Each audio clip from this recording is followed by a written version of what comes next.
Hi, and welcome to Finding Your Way Through Therapy, a proud member of the Sightcraft Network.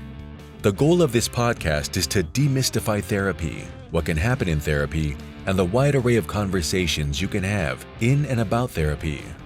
Through personal experiences, guests will talk about therapy, their experiences with it, and how psychology and therapy are present in many places in their lives, with lots of authenticity and a touch of humor.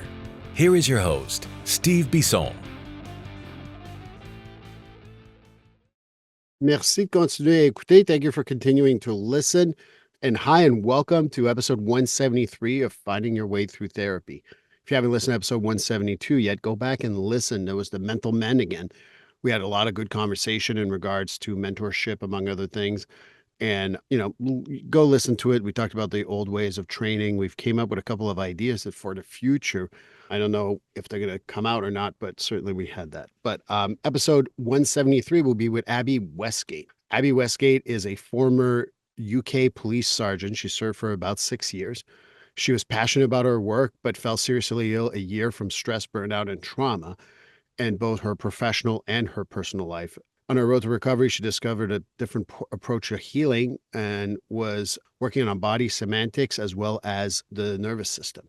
This became her new passion. 2 years later, she walked away from her job and became a somatic breathwork practitioner. And she runs her own business. She's going to surely talk about that. And it's called Healing Blue Hearts. She has a lot of things to say about her experience in the UK as a police sergeant. So here's the interview. But first thing first, listen to this word from free.ai.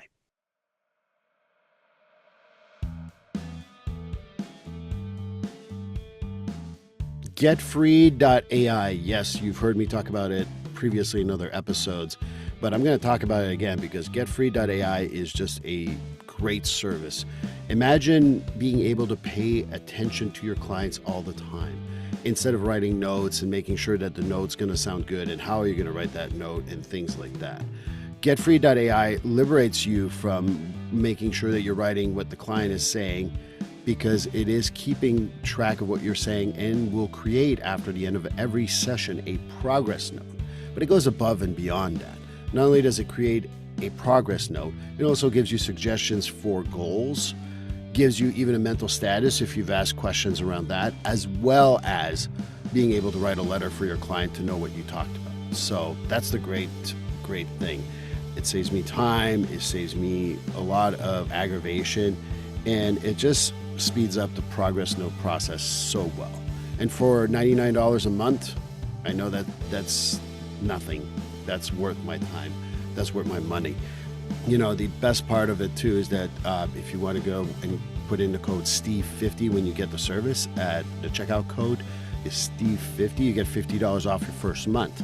And if you get a whole year, you save a whole 10% for the whole year. So again, Steve50 at checkout for getfree.ai will give you $50 off for the first month. And like I said, get a full year, get 10% off, get freed from writing notes, get freed from always scribbling while you're talking to a client, and just paying attention to your client so they win out, you win out, everybody wins. And I think that this is the greatest thing. And if you're up to a point where you got to change the treatment plan, well, the goals are generated for you.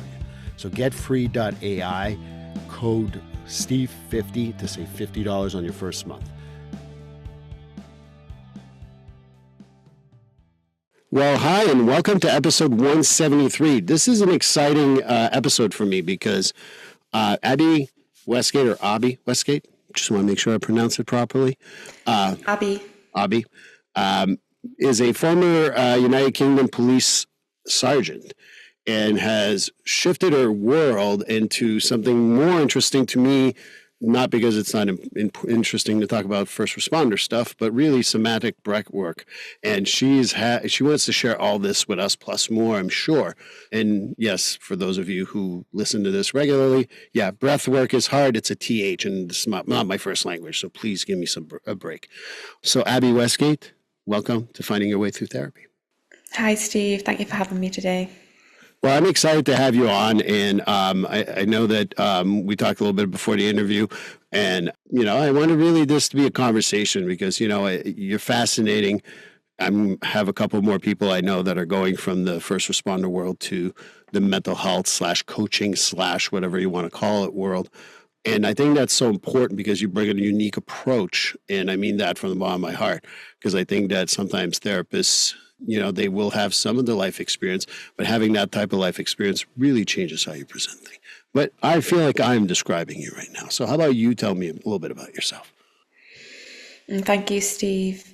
So yes, as you mentioned, I was in the police in the UK and I was in that role for 6 years, just over 6 years.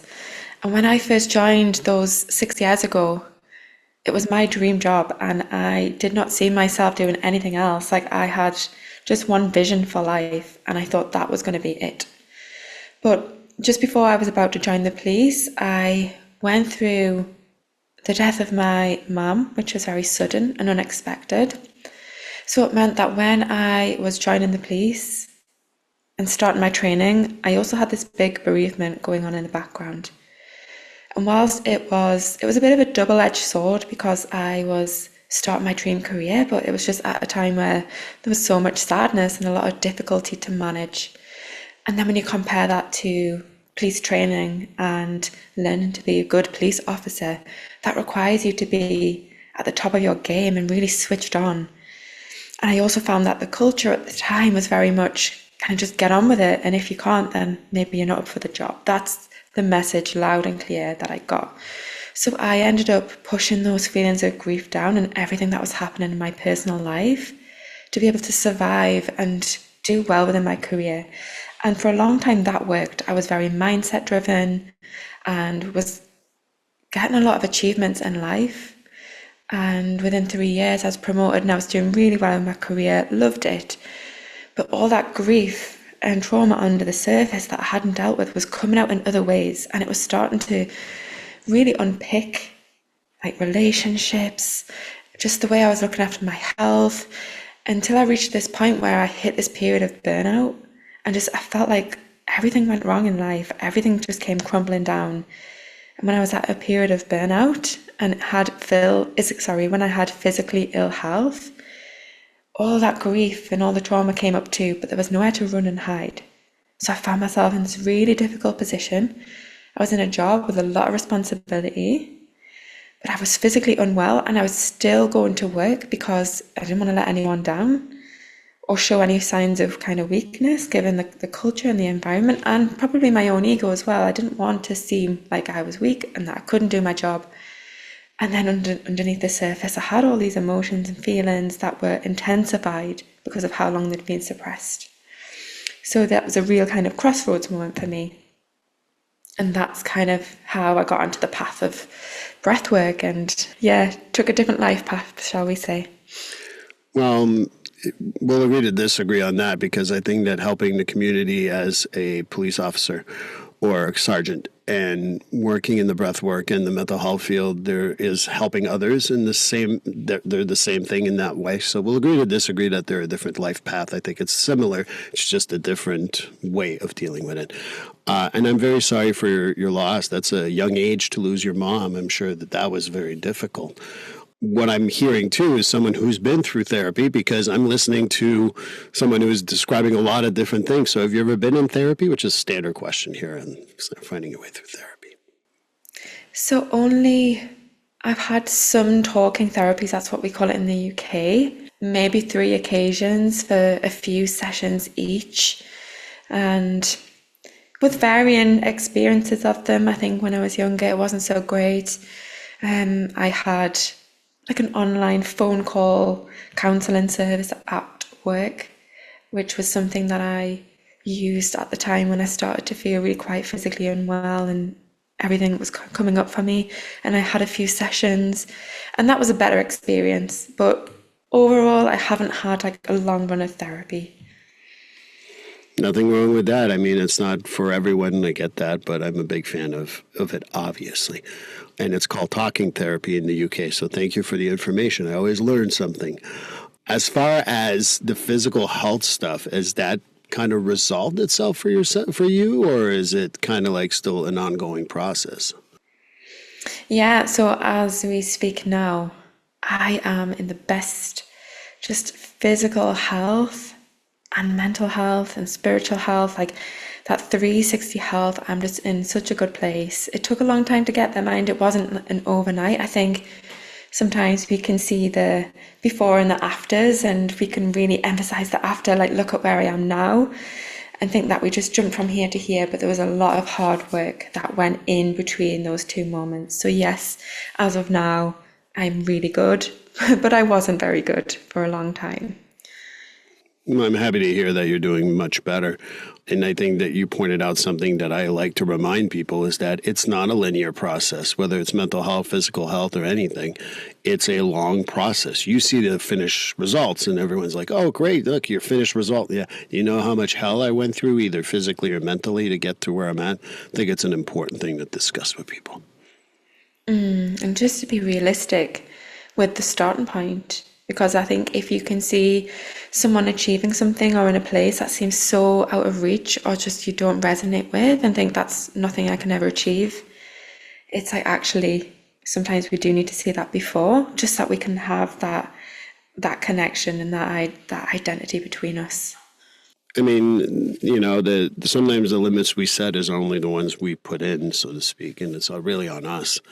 And it's really working through that process. And I hear someone who went through a lot of repression to the point where it caused physical illness. So when I tell people you talked about the 360 health, I call it the mind-body-spirit connection. When you repress something mentally, it affects your body. And that's why you got to treat everything equally in order to get to be a better human being. But I don't know what you think of that, but that's just my view. Well, I always think back to a quote from the founder of Somatic Experiencing, Peter Levine, and he talks about if we don't express and we repress, then we become numb, and numbness is like a living death. So to feel is to be human, essentially. So when we suppress and repress and we become numb, we're essentially just cancelling out what it means to be human. So that for me was a really big part of the journey, was reconnecting back to the body, connecting the mind back to the body so that I could experience life again. And I agree. You know, like Levine is just a great person. I saw him live a few times. Just a genuine human being, and really like him. And I'll probably just try to note that put it in the show notes, because I really like him a lot. One of the things that also when we talk about the mind, body, spirit connection and the 360 health, you know, you hear about a top-down approach versus a bottom-up approach. I'm wondering if we can talk a little more about the healing journey. And is it top-down? Is it bottom-up? Is it sideways? I mean, I really don't know. So just wanted to have your opinion on that. So the top-down approach, and I'm sure it's like this in many places in the world, that we've placed so much emphasis on the brain, the mind, neuroscience, psychology. They have a place 100%, and this isn't about saying one's better than the other, because what I'm going to touch on is that those taken independently had caused me to become like disconnected from here down. So when I was at that point of burnout, physical health, trauma, what was really apparent for me was that I needed a bit of a different approach. And that's when I started working with the breath work, which works with the body and works on a somatic level. So the word somatic just basically means of the body. So that's things like nervous system regulation, somatic therapies, breath work. And what that does is start connecting the mind back to the body so that they can work in harmony with each other instead of being two opposing parts.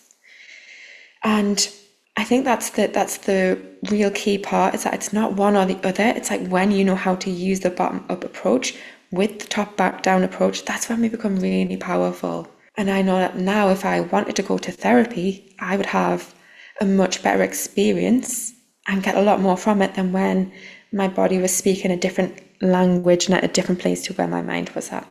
So the key is to use both. They're both really, really powerful entities, and it's just that connection between the two, that mind-body connection.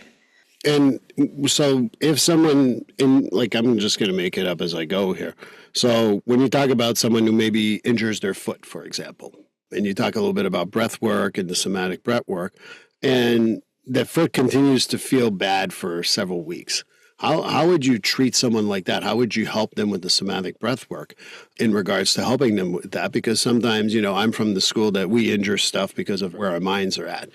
But I don't know where you stand on that, and also want to get a little better idea, like an example, because I think when we think about bottom up versus top down, I think it's a great idea when two therapists are talking or two people who in this field do talk. But sometimes for someone who may be joining in for something like finding your way through therapy, they might not understand what that means. So you can use that example or any example you want. Yeah, great question. So obviously someone with an injury like that, there's a physical injury, and that the best place for them is to go to the hospital, to the doctor, and get that physical injury dealt with. But with physical injury, there might come pain with that, emotions, anger. There might be ways that their life has to change because they might be a very active person, and all of a sudden they're restricted because they can't move around as they would usually. And that can cause stress, anxiety, depression. And that would be where the breath work would start to support them. It's to deal with the physical sensations of our experience. So the foot itself, I wouldn't say, come to breath work and I'll heal your foot. Absolutely not. Please go to the hospital. Please go to your doctor. But I can help you deal with the physical sensations and how that's feeling within your life on that emotional, spiritual level, on that deeper level. And to help you to manage the stress, the tension, and the feelings that you have around that. I agree 100%. I even I'm old school in the sense that I do believe psychosomatic stuff is true. So, for me, on a different point of view, I would say that someone who injures their feet in any way, shape, or form is that they're afraid to stand up for something they believe in, and that's why their foot hurts. And maybe more that's my top-down approach. But yeah, of course, I like that you said, go to the doctor, go to your hospital, get it checked. And all I can think of is I'm from the Canadian system too, where we have the socialized hospitals. I'm like, go to a hospital. You'll be there for 2 days, but you'll be better in a couple of days. Sorry, I had to put in that little 2 cents about socialized medicine. And I'm not saying it's better in the United States, by the way, for the record. So let's discuss a little more about somatic breath work, because I mean, I know a little bit about it, but I've never heard that. I don't know enough about that kind of togetherness. So breath work. So that means, you call up someone and say, hey, please work on my breath. What does that mean? And the somatic breath work, how would you conceptualize someone? And again, you worked with the police, so you know exactly what I'm going to say.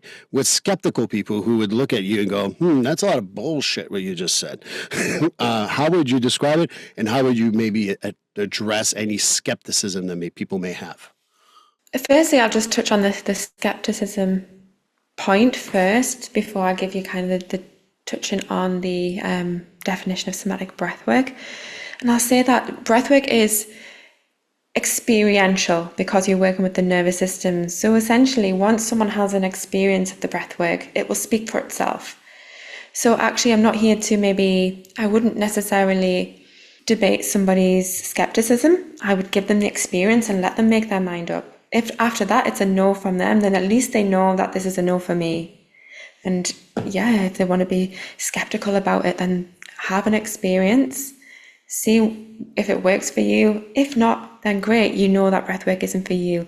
But if you then have this experience and it's positive, then great. You've just then, changed. You've had a shift in your mind and you've found something new. That's kind of how I would say with the skepticism.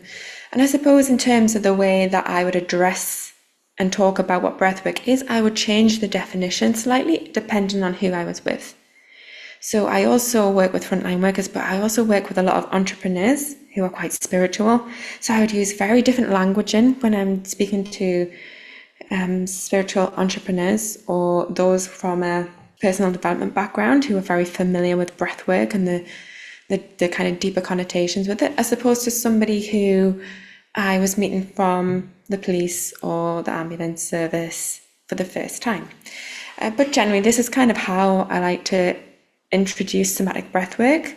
So I say the word somatic just basically means of the body. And within a breathwork practice, we're using the breath to connect the mind back to the body so that they can work in harmony together again. instead of working as two opposing parts, because they're not working together, they're working kind of against each other. And there's a few benefits to this. The first is that it allows us to go in and release any stress, tension, energy, and emotions that are trapped in the body. But it also helps us to think more clearly.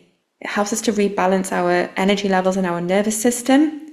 So it's like pressing the reset button.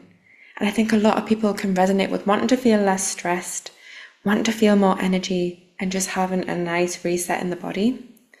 And that's just how I would generally talk about it. And then depending on the person or the context that we're working, whether that was a one-to-one or a group session, I would then, make that a little bit more personalized to the situation. But that's generally how I like to introduce it, so that people can generally relate and know what they're coming into. And I do enjoy the answer you gave that I'm not here to clear your skepticism. Try it. If you don't like it, that doesn't work, that's fine with you. Me, I mean, maybe one day you'll get back. I mean, as a Reiki practitioner myself, it's on my wall, and, working with first responders and a lot of people, they go, well, this stuff doesn't work. I'm like, all right, I don't really care. You want more information, you let me know. But eventually when they start trusting you and talking about other stuff, they go, well, again, this is my favorite quote, what's this Reiki shit, unquote. And you can open up that stuff. And when you talk about somatic breathing, breath work, I really talk about, reconnecting to yourself. And especially with people with anxiety, it's a really good approach, because they're like trying to resolve their anxiety by just talking to themselves. And I'm like, that doesn't work, actually. Therapy won't work, really. What you need to do is reconnect to something simple. And I talk about neutrality or even your breathing. But like, for an example, if we did talk about anxiety, how would you help someone with somatic breath work? Let's say they say that I got a lot of anxiety. I just lost my child. I just lost my car, and my partner is not happy with me, or whatever. How would you kind of help them manage that anxiety through somatic breath work? So as I was explaining before with the definition, when I was talking about the definition, and when I was talking into skepticism a little, and I mentioned that breathwork is experiential. And a quote of one of my mentors is always that the nervous system is show not tell. So it's basically, if someone is having an experience of anxiety, the first half of the breathwork session is actually designed to stimulate the sympathetic nervous system. So that's where stress, anxiety lives, and it's to actually take them into that side of the nervous system. So if there's any unexpressed emotions, like if we're having anxiety or there's something that's stressing us out in our life, but we haven't quite completed the emotional cycle, going into that sympathetic nervous system and starting to stimulate it, it's going to actually allow them to have the expression of that emotion and the release, so that they can complete the emotional cycle. And when we get to that point, then that helps to tip them back into the parasympathetic, which is the rest and digest part of the nervous system, so that they can come down again and switch their system off. So if there's anxiety and there's stories playing around in their mind and they've got the feelings of stress in their body, what we're doing is helping them to express and release that from the body, turning their system on fully, and then when that's complete, taking them down and showing them how to turn their system off fully. So it's that recharge that I'm talking about. It's that feeling of having that expression so that we can think more clearly, because we're going back into that side of the nervous system that lets us rest again. And it makes perfect sense to go it that way. And thank you for the great explanation of parasympathetic versus sympathetic nervous system. I think a lot of people don't know about those two systems. And it really is beneficial to do that stuff so that you can reconnect the mind and body and let it be. I think that one of the things that I like about what you just said is that you're letting it express itself. You're not trying to repress it. And I think that that's one of the biggest things I got from that. Is there other things that you would say somatic breathwork can bring to other people other than learning to not suppress it, but actually express it? I often find that people come with something in mind. At the start of the session, I also get them to focus on a one-word intention for something that they would like to receive. But I also caveat that by saying the experience that you might have might be different to what you want, but it will be what your body needs. that your body will inherently know what it needs and it knows what to release. So what comes up for you is wanting to come up to be moved through you. And I think sometimes people get that first time round, but for some people after maybe 1 or 2 sessions, then they get that. But yes, so you might come in thinking, actually, I'm really stressed. And it starts to touch on things that I call secondary emotions. So we might feel like tearful and upset. But if we start going into that in the breath work, actually underneath that, it might be anger that we need to express. So there's sometimes these secondary emotions. So we might think, I feel upset today, I'd like to release this grief or sadness. But what it might actually need to be doing is to release some anger. So it just really helps us to go into whatever it is and going into the depths of the emotion. And that might not be what we consciously, mentally come in with, because the language of the body, there's a truth to it. We don't get involved in the language of the body. It's the language of the subconscious. We come in, with our conscious mind. Breathwork works with the subconscious mind. So that's the difference. All I can think of too is what you just said is interesting, because I talk about emotions, and anyone who has had an opportunity to watch Inside Out or Inside Out 2 talks about managing those emotions. To highly recommend those movies if anyone has have not a chance. Do you think that it plays a factor when, like you talked about your former job, and I certainly see that a lot, crying while you're at whatever scene or whatever situation you are is not acceptable, so you turn to anger. Is it getting back to that sadness and embracing those emotions? Because I think we repress a lot of emotions too. Yeah, and what I've seen with emergency responders is that because they're used to maybe suppressing their emotions so much and being quite disconnected, that can take them a while to actually understand what emotions are coming up and allow themselves to let go. So there's still a lot of kind of defenses, and they have to really start to feel safe to let those walls down, because I don't think that they've ever had a safe space to express anger, sadness, whatever they need to express. And also they're often now going from incident to incident to incident to incident, so their nervous systems, all over the place, and they're not absolutely able to relate to what emotions they're feeling, to what incidents sometimes. So inside just can feel like a bit of a jumble. So yeah, it can be a bit of a journey, start linking back. And I also find there are gender differences as well. So for females, typically they might cry in the session, and it's harder for them to express that anger. So when I was talking about those secondary emotions, what we often find, if we dig a bit deeper with some females, that actually it's anger that needs to come out. And for guys, it's the opposite. So they might express anger, but that secondary emotion might actually be tears and grief and sadness. I'm very happy you brought up the gender differences, because that was my next thing too. I was going to ask you if you feel there's a difference between genders. So I really appreciate that.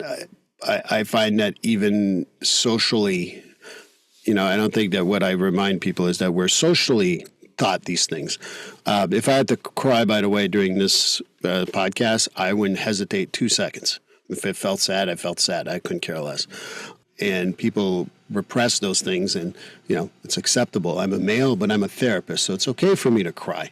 But I think social norms play a huge factor, because if you're a female, crying is okay, but not if you're working, as an emergency responder, as you said, because, what are you, weak? So I think that not only that is we embrace a lot of these social norms versus reality. And I think that with getting it back to the somatic breath work, it's really going back to you instead of like what socially is acceptable. I don't know. That's my thought. Yeah, it's like it's that safe haven, that safe bubble to just go in, clear out whatever's there, although there's emotions and stresses like that we all carry, firstly from our work, but our lives are so busy too. And we all have so much going on. We have our own traumas and losses and challenges. And that's a lot to carry, especially, when we don't get time to sit and process. And we're not taught how to do that now. So something like breathwork is, from my personal journey and from what I'm seeing from my clients, is just a really powerful way to have that release and to express those emotions that we carry around with us. So obviously there's a lot of health benefits to this. I think that what we need to realize is our well-being is not nobody else's responsibility but yourself. And while I'm not always a big fan of this statement, but I remind some of my clients sometimes, no one's here to save you. You got to really work on yourself, and you got to do the work, because I mean, I don't know if you've experienced that too, but even as a therapist, sometimes they're like, well, you're going to save me or you're going to fix me and all that. I'm like, I've never fixed a human being in my life. I barely can fix myself, so I can't fix other people. I can give you suggestions as to what to work on, and hopefully that'll be beneficial in the long term, but I don't fix people. So I don't know if that well-being and putting the power in ourselves is part of it too, or if you see it differently, or I just want to ask you. I love that you've touched on that, because actually in the breathwork training, we talk about something called the fix-it mentality, where most people are just so used to looking to other people for the answers, or being told what to do and looking outside of themselves. And within that, there's almost a trust, firstly, in that person that I can't help myself, but also from a therapist and practitioner perspective, is that you're looking at them as if there's something wrong with them or broken, and then you need to fix them. And that's when you can give them the tools and the support, but essentially they're doing it themselves. Like, their body knows exactly what they need for going through the process. And it's that empowering trust of like, you know what you need to do. I'm just going to show you the way. You do it, and you create your own healing.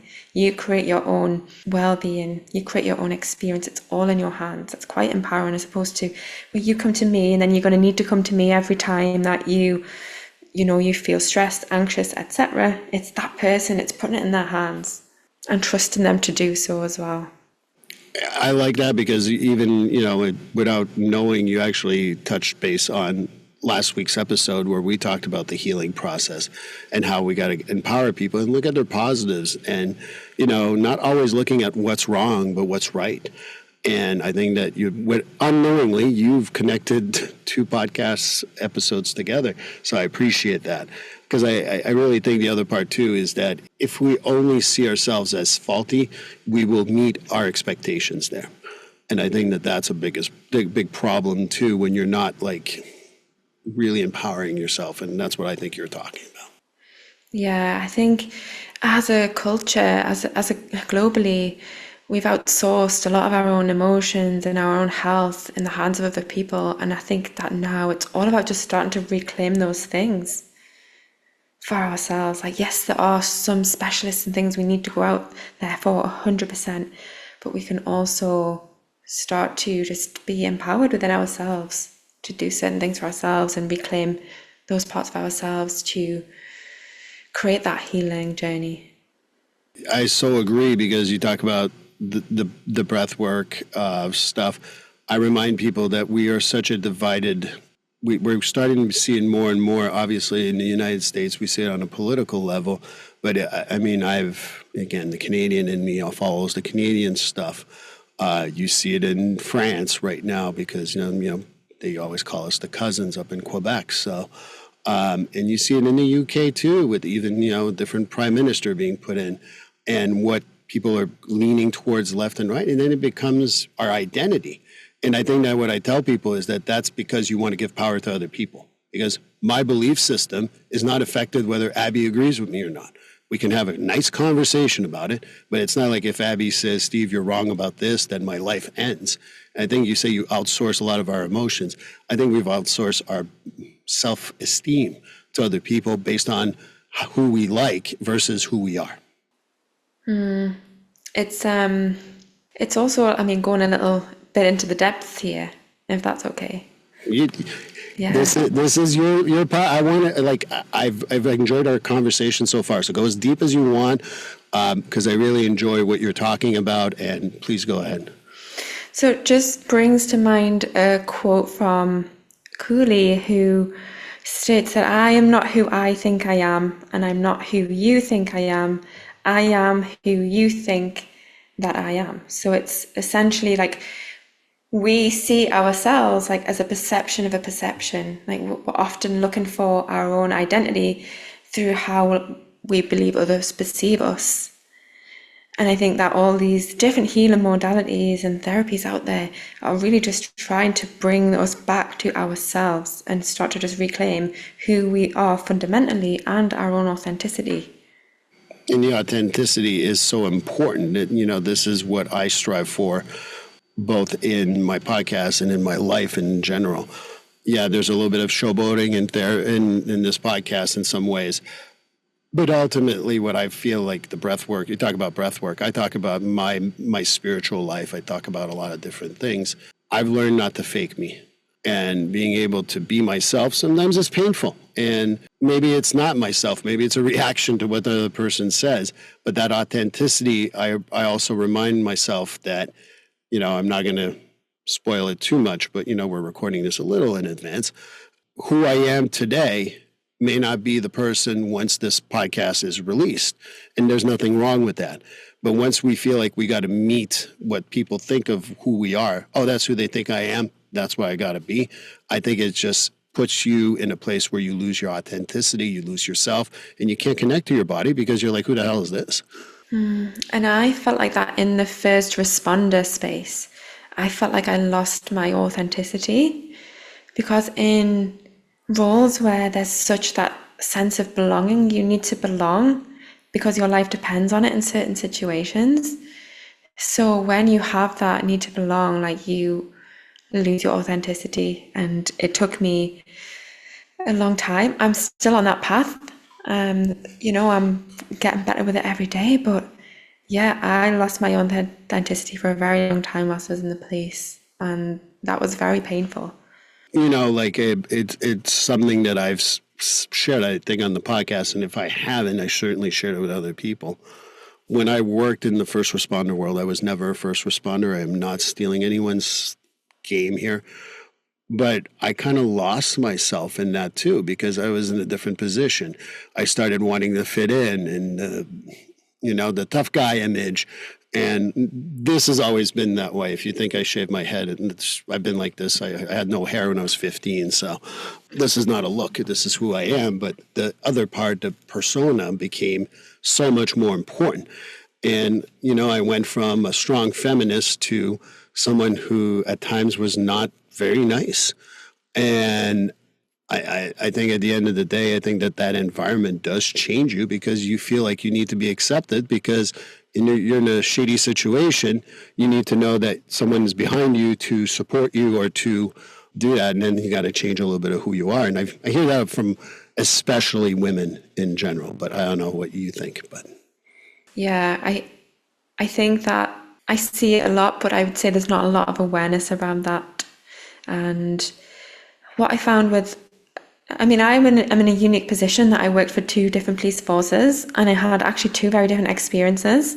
So this, the things I talk about, mainly about authenticity, were in the first force I worked for, but in the second force, that was very, very different. I could be human there, and there were some really great people, and this wasn't really at play there. So it also comes to show that it is who you're surrounded by and the culture that's deeply embedded, like when you go in. It isn't just across the board. So therefore, it doesn't have to be the case. It doesn't have to, and it's got to be something that more places accept it. But I also know that, you talk about, again, if you feel I'm putting down any type of place, I'm not. But sometimes we fit the role that we need to survive in. And I think that sometimes when you're not given an opportunity to be yourself, and I worked in a jail for a few years too, that's definitely a place where I couldn't be myself, and my humanity was fucking gone.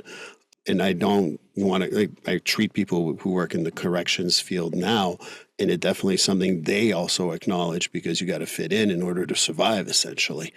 But I also think that if you have that one or two people that you can be that way, I think it changes the dynamic also. So your second place being more yourself probably helped your healing process. I'm not doing your therapy, I'm just saying, just observing here.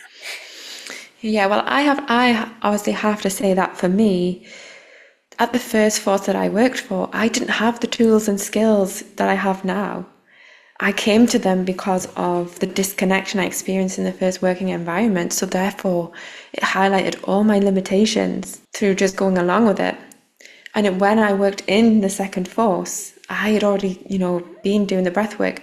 And you mentioned at the start whether I'd had therapy before. I have had coaching with a coach who's a trauma specialist, so slightly different. But yeah, so after that point, when I'd gone into the second force, that was almost like the second chance. It was the experience I always thought I would have in the police and the experience I always wanted around the people I thought I would be around. And they were a reflection of who I was at that time.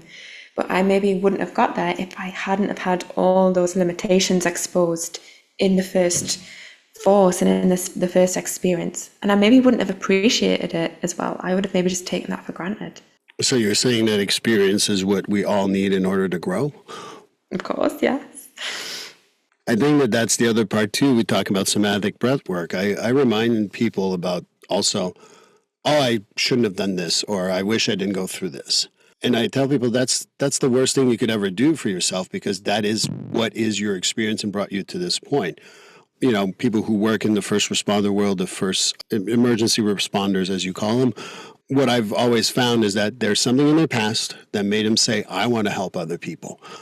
And people always laugh at me because, no, they wanted to have a gun, or in the UK they don't, but no, they wanted to help people. That's essentially what people do in the first responder world. And going back to the breath work and all, I don't regret any of my experiences. In fact, losing my best friend at age 12 in a fire is probably what formed me the best.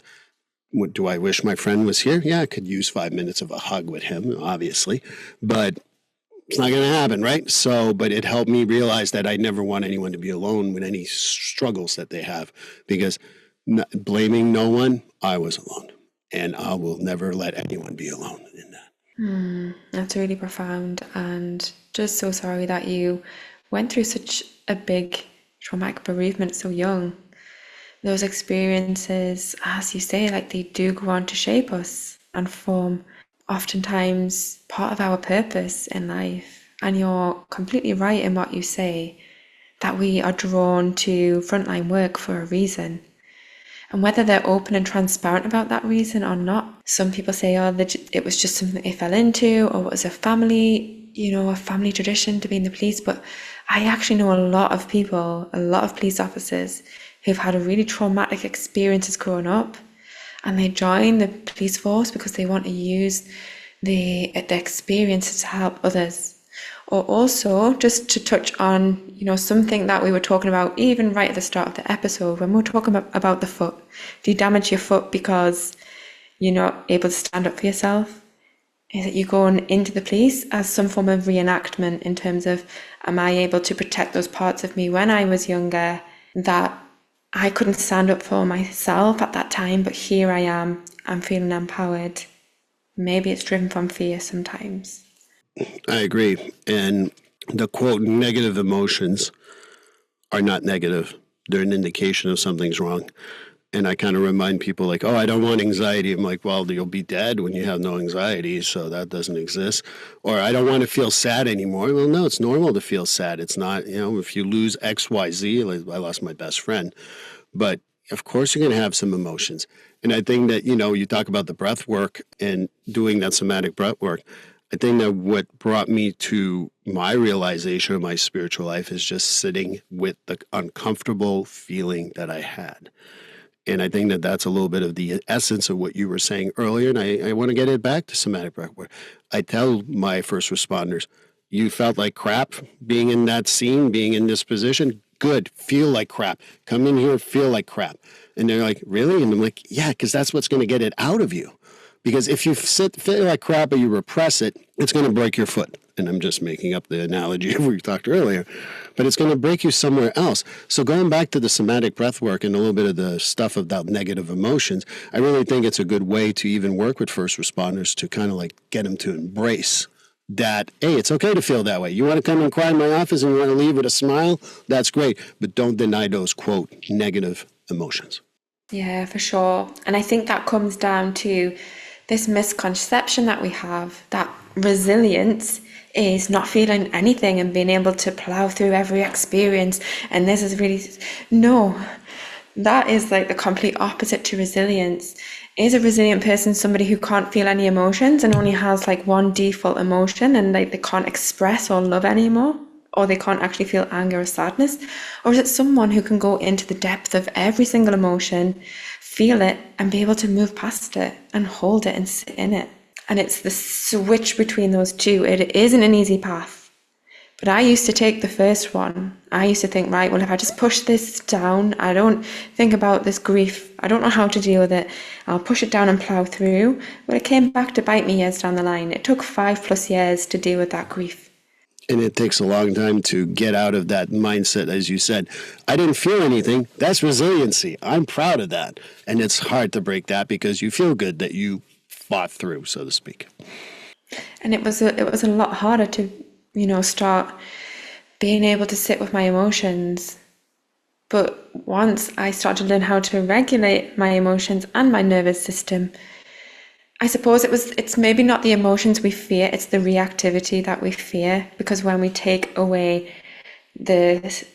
have emotions and we take away the reactivity and the sensitivity and we learn to sit with them and regulate, that's when we have resilience and that's when we have authenticity. But if we, again, go back to the quote that I shared at the start, if we suppress and repress, we become numb, and that's when we're living a living death. Well, I'm going to quote a little bit of spirituality here before we kind of like getting close to wrapping up here. But I go back to a statement, I think it's a Thich Nhat Hanh quote, what I resist persists. And I remind people of that too, like, oh no, I don't have this, I don't have that. And no, you're resisting it, but that's okay. But you're going to see that it's going to persist even more instead of letting it go. But that's a little bit of the breathwork stuff that we talked about too. Yeah, for sure. It's wanting to come up and move through you because you don't want to hold on to it anymore. But almost to do that, you have to go through the lesson and you have to go through the cycle. A cycle has to end for a new one to begin. Well, I think that you have a lot to offer with those cycles and that information. I know that you might be doing, sharing some stuff with the world in regards to those that stuff. Can you tell me more about it? So yes, I am currently offering breathwork sessions. So I offer one-to-one experiences, which are great for those who are maybe new to breathwork or very curious or want to have a very private experience. Or that we can do that in groups as well, and it can be done online. And that's great if you have a group of friends and you want to have a breathwork session together and have an experience. Sometimes it can give us permission when other people are expressing to let go. So there's beauty in both. One, having that personal private experience, or being around other people. It's that co-regulation, shared environment, shared expression. So, I'm just going to mention that I do a group for first responders. And, a couple of months ago, someone really shared a hard experience they went through. And then now everyone's sharing their experience and everyone's giving each other space. And, the comment I get all the time is like, oh, I feel I can let go and just be myself in here. I think that that's what it is, the group experience. I like the breathwork stuff for that because then you can have other people around you having that same experience. But I don't know, that's kind of what I heard you say. Yeah, well, it sounds like you've created like a safe container. And so people know when I'm in this space, I'm safe. And we need to actually feel safety before anything else comes. So we won't have an expression or a release within breathwork until we have the safety. That is fundamental. So sometimes we just need to work on the safety element a little bit longer. But once it's there, once you've got that trust, that's when you can relax and let go. It's fundamental. Well, how are we going to reach you if we want one-on-one sessions or even video sessions? And by the way, I'm going to say it right now. I'm talking to my first responders who always report listening to this podcast. Look, someone who's been there, done that, has a few T-shirts can really, really help you. So I want to make sure that you heard me say that. So how do people reach you, Abbie? So at present, I am on Instagram. My Instagram is healing_blue_hearts. So it's healing blue hearts. There is a link within my bio in there, which will take you through to book an online session. However, you can reach out to me via DM, because if you're a first responder, I will give you a special offer on the price of a breathwork session. Well, I appreciate that. Not being a first responder, but working with many of them for several years, I thank you for that offer. It is well needed. So I'm making sure I'm going to put that in the show notes. Healing Blue Hearts. Make sure to DM you or click on the link in there for it to reach you. Anything else you would like to add? I think we have gone in all corners of all things healing and frontline work and breath work today. So thank you very much for that. It's been a really interesting conversation. I can't tell you how much I appreciate you. I appreciate the service that you did for the community. More importantly, I really appreciate the service you're doing right now with the breath work and the somatic breath work, because I think that's something that is not well understood and is absolutely needed. So thank you for that too. Thank you. Appreciate it. And likewise for your work, supporting those on the front line and creating safe containers. Well, I appreciate that, and I will talk to you soon, hopefully. Well, this concludes episode 173. Abbie Westgate, thank you so much. This was a great interview. I hope you enjoyed it, because I certainly did.